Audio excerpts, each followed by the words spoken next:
আসসালামু আলাইকুম। দুপুরের শীর্ষ সংবাদে স্বাগত জানাচ্ছি আমি সুমন আসমা। 13 জুলাই বরিশাল সফরে যাচ্ছেন প্রধানমন্ত্রী তারেক রহমান। পাকিস্তানের সেফ সিটি মডেল থেকে শিক্ষা নিতে চায় বাংলাদেশ স্বরাষ্ট্রমন্ত্রী। জাতীয় নির্বাচনের অভিজ্ঞতায় স্থানীয় ভোটের প্রস্তুতি চলছে, ইসি সানাউল্লাহ। পঞ্চদশ সংশোধনী নিয়ে আপিল বিভাগের রায় বৃহস্পতিবার। টানা বৃষ্টিতে রাঙামাটিতে পাহাড় ধসের শঙ্কা, খোলা হলো 212 আশ্রয় কেন্দ্র।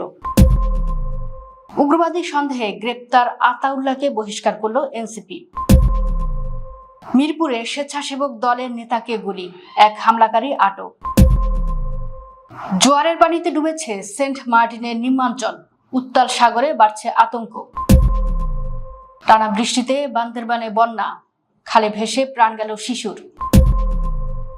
আর্জেন্টিনার কাছে হারের পর ফিফায় অভিযোগ মিশরের, প্রশ্ন রেফারির সিদ্ধান্ত নিয়ে।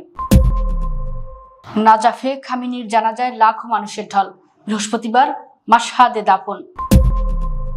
রুশ বাহিনী যুদ্ধক্ষেত্রে বাংলাদেশিদের নিয়োগ দিয়েছে, দাবি ইউক্রেনের গোয়েন্দাদের। চীনে ভয়াবহ ভূমিধস, নিহত বেড়ে 21, দুর্যোগে 2 দিনে প্রাণ গেল 36 জনের। শুনছিলেন শিরোনাম, এবার বিস্তারিত।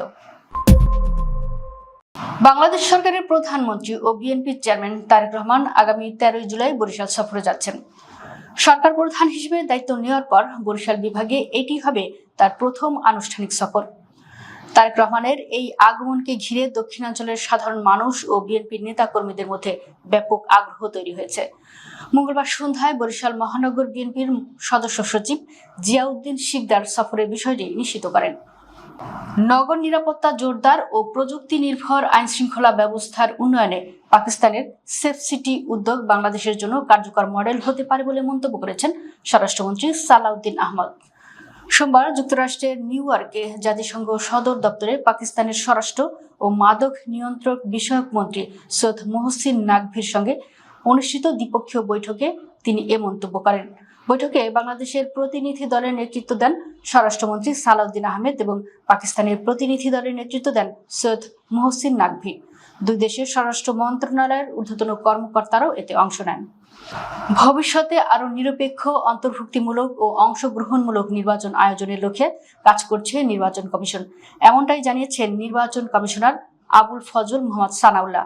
তিনি বলেন, জাতীয় এবং স্থানীয় নির্বাচনের প্রেক্ষাপট এক না হলেও আসন্ন স্থানীয় নির্বাচনে জাতীয় নির্বাচনের অভিজ্ঞতা কাজে লাগাতে চায় নির্বাচন কমিশন। এতে ভোট কেন্দ্র স্থাপন থেকে শুরু করে সার্বিক প্রস্তুতি সাজানো হচ্ছে।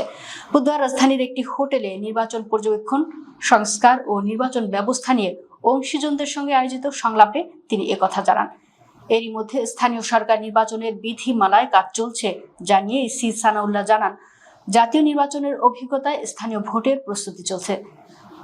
ইসির দক্ষতা এবং পর্যবেক্ষকদের প্রস্তাবিত বিষয়গুলো ভালোভাবে আমলে নিলে সামনের দিনগুলোতে ভালো কিছু সম্ভব। বহুল আলোচিত তত্ত্বাবধায়ক সরকার ব্যবস্থা বাতিল সহ সংবিধানের পঞ্চদশ সংশোধনীতে আনা কয়েকটি বিষয় অবৈধ ঘোষণা করে হাইকোর্টের রায়ের বিরুদ্ধে আপিল শুনানি শেষ হয়েছে। এ বিষয়ে বৃহস্পতিবার রায় ঘোষণা করবেন আপিল বিভাগ। বুধবার প্রধান বিচারপতির নেতৃত্বাধীন আপিল বিভাগ রায়ের জন্য এ দিন ধার্য করেন। টানা 3 দিন শুনানি শেষে রায়ের জন্য আদালত এদিন ঠিক করলেন।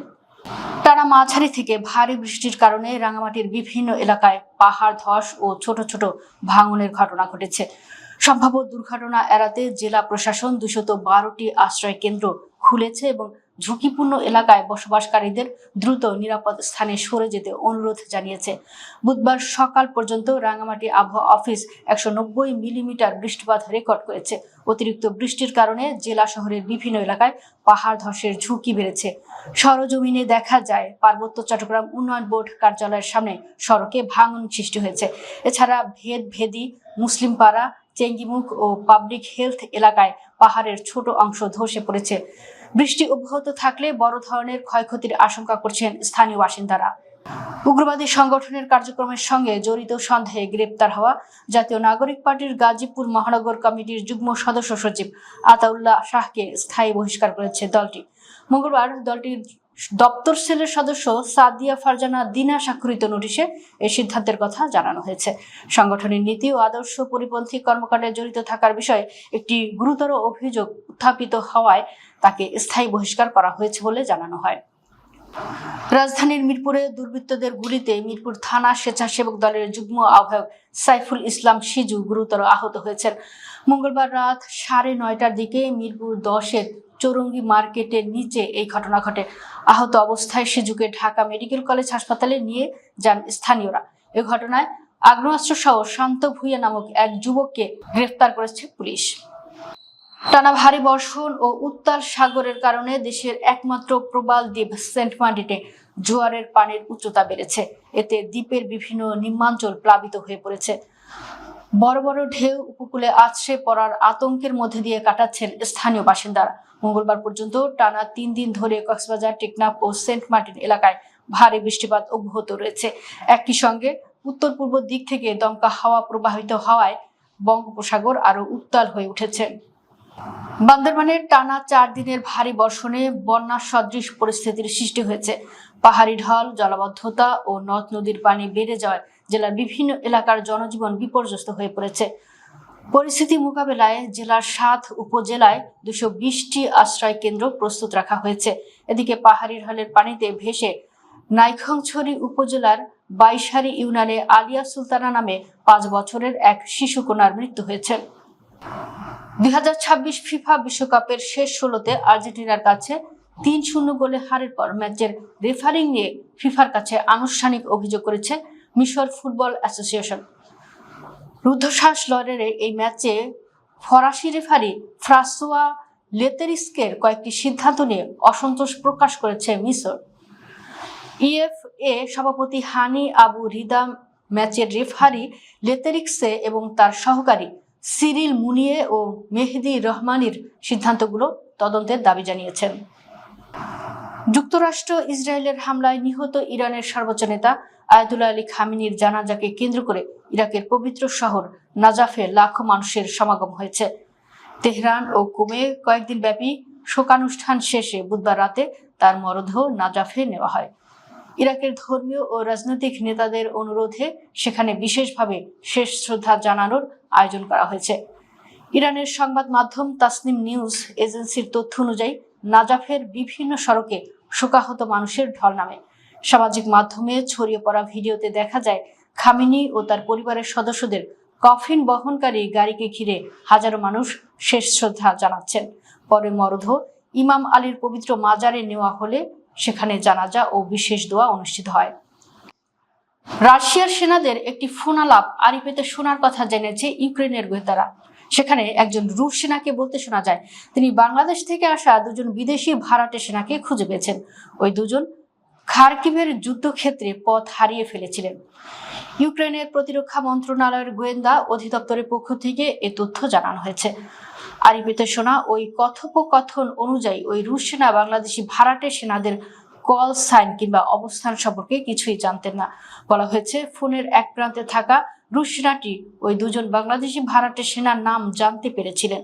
তিনি ওই 2জনের নাম রুবি ও মইসেল বলে উল্লেখ করেন। চীনের উত্তর পশ্চিমাঞ্চলের গানসু প্রদেশে ভয়াবহ ভূমিধসে অন্তত 21 জন নিহত হয়েছেন। এ ঘটনায় আরো 7 জন আহত হয়েছেন। মঙ্গলবার তানসাং কাউন্টির একটি গ্রামে এ দুর্ঘটনা ঘটে। বুধবার রাষ্ট্রীয় গণমাধ্যম এ তথ্য নিশ্চিত করেছে। রাষ্ট্রীয় বার্তা সংস্থা সিনহুয়ার প্রতিবেদনে বলা হয়েছে লংনান শহরের রেনজাং গ্রামে ভূমিধসের সময় মোট 33 জন আটকা পড়েন। উদ্ধারকারীরা তাদের মধ্যে 5 জনকে জীবিত ও অক্ষত অবস্থায় উদ্ধার করতে সক্ষম হয়। পরবর্তীতে উদ্ধার অভিযান শেষ ঘোষণা করা হয়েছে। দর্শক, ভিডিওটি শেষ পর্যন্ত দেখার জন্য আপনাকে অসংখ্য ধন্যবাদ। নিত্য নতুন ভিডিও পেতে আমাদের ইউটিউব চ্যানেলটি সাবস্ক্রাইব করুন এবং নিয়মিত নোটিফিকেশন পেতে বেল বাটনটি ক্লিক করুন। আমাদের ফেসবুক পেজটি ফলো করুন। এছাড়াও আমাদের ভিডিও লাইক, কমেন্ট ও শেয়ার করুন। আল্লাহ হাফেজ।